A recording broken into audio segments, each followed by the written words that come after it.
खबर है बेमित्रा से, जहां दो समुदायों के बीच खूनी संघर्ष हुआ। 22 साल के युवक की मौत हो गई तो युवक का शांतिपूर्ण अंतिम संस्कार किया गया है। बेमित्रा का बीरमपुर गांव छावनी में तब्दील कर दिया गया है। तो दो समुदायों के बीच खूनी संघर्ष हुआ। 22 साल के युवक की मौत हो गई, वहीं युवक का शांतिपूर्ण अंतिम संस्कार किया गया।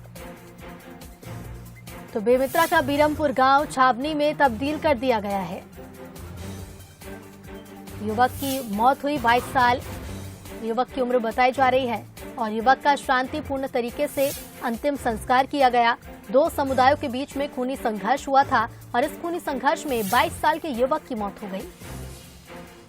तो शांतिपूर्ण तरीके से युवक का अंतिम संस्कार किया गया और बेमित्रा के बीरमपुर गांव को छावनी में तब्दील कर दिया गया है।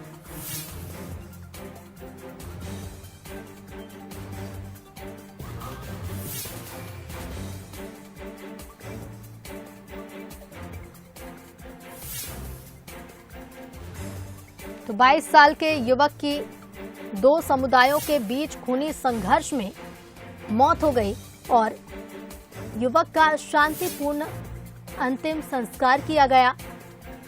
दो पक्षों के बीच में खूनी संघर्ष हुआ, जिसका खामियाजा एक 22 साल के युवक को भुगतना पड़ा। युवक की मौत हो गई और शांतिपूर्ण अंतिम संस्कार युवक का किया गया है। बेमित्रा का बीरमपुर गांव छावनी में तब्दील कर दिया गया है। संवाददाता राहुल साहू हमारे साथ फोनलाइन पर जुड़ गए हैं। राहुल, दो पक्षों के बीच में खूनी संघर्ष हुआ, जिसका खामियाजा एक 22 साल के युवक को भुगतना पड़ा है। देखिए, इस पूरे मामले पे जी आवाज आ रही है? हेलो जी राहुल, आपकी आवाज हम तक नहीं पहुंच पा रही है। हेलो, तो चलिए हम फिर से कोशिश करेंगे राहुल से जुड़ने का। दो समुदायों के बीच में ये खूनी संघर्ष हुआ और 22 साल के युवक की मौत हो गई, वहीं युवक का शांतिपूर्ण अंतिम संस्कार किया गया है।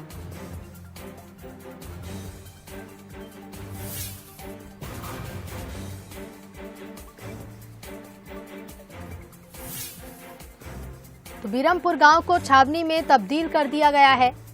ये बड़ी खबर आपको बेमित्रा से बता रहे हैं।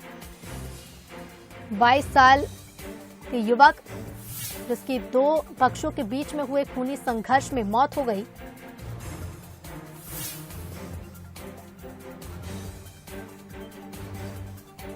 तो देखिए, युवक का शांतिपूर्ण तरीके से अंतिम संस्कार किया गया है और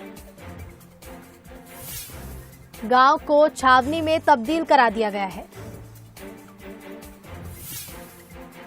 तो दो पक्षों के बीच में ये खूनी संघर्ष हुआ था और इस खूनी संघर्ष में 22 साल के युवक को अपनी जान गंवानी पड़ी। युवक की इस खूनी संघर्ष में मौत हो गई।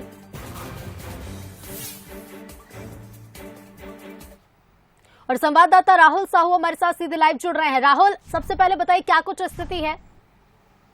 देखिए कि सबसे बड़ी जो कल घटना हुई थी बीरमपुर गांव में, उस गांव में शांति का माहौल अब कायम हो चुका है। पुलिस प्रशासन पूरी गांव में को अपने अंदर ले चुकी है और जगह जगह पॉइंट बना के वहां पे पुलिस बल को तैनात कर दिया गया है। सबसे बड़ी चुनौती थी कि जो युवक जो 22 वर्षीय यहाँ पे जिसकी मृत्यु हुई थी, उसके शव को गाँव में लाना और उसका दाह संस्कार करना है। पुलिस प्रशासन ने इस सारे काम को बेखूबी बहुत अच्छे से वह निभाया है और जो युवक है उसका भी अंतिम संस्कार कर दिया गया। हमारे साथ में बेमित्रा एसपी कल्याण जी है, उनसे बात करेंगे कि अभी माहौल क्या है। सर अभी सर कैसा है माहौल, क्या है अभी माहौल फिलहाल शांतिपूर्ण है। अंतिम संस्कार जो है बहुत ही शांतिपूर्वक संपन्न हुआ है और उनके परिजन जो जिनके लिए वेट कर रहे थे वो लोग भी सभी आ गए हैं और एहतियातन अभी 2-3 दिन और यहाँ डिप्लॉयमेंट कंटिन्यू करेंगे। विशेष रूप से क्योंकि कल वीएसपी द्वारा एक बंद के ऐलान किया गया है, इसके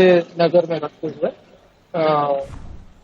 पुलिस डिप्लॉयमेंट कंटिन्यू किया गया। सर गिरफ्तार कितने लोग हो गए अभी तक, और कितने लोग को और हो रहे बाकी है? अभी फिलहाल 11 लोगों की गिरफ्तारी हुई है और एक नाम जो सामने आए हैं उनके भी तस्दीक किया जा रहा है और 30-35 नाम और दिया गया है संदिग्ध के रूप में।